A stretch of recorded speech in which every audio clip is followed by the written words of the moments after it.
Congress party में छोटा मोटा मनमुटाव हो सकता है, लेकिन हर नेता और कार्यकर्ताओं में एकजुटता पूरी है। कांग्रेस सेवा दल के प्रदेशाध्यक्ष अनुराग शर्मा ने धर्मशाला में जागो हिमाचल सद्भावना यात्रा के दौरान ये बात कही। उन्होंने कहा कि 20 अगस्त से शुरू जागो हिमाचल सद्भावना यात्रा में अब तक 47 विधानसभा क्षेत्रों में कांग्रेस कार्यकर्ताओं और नेताओं ने 2388 किलोमीटर का सफर तय कर लिया है। इस सद्भावना यात्रा का उद्देश्य प्रदेश में एक बार फिर से लोगों में सद्भावना पैदा करना है।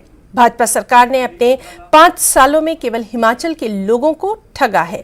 प्रदेश में बेरोजगारी, महंगाई, नशा और भ्रष्टाचार बढ़ा है, जिसका जवाब जनता आगामी विधानसभा चुनाव में भाजपा सरकार को देगी।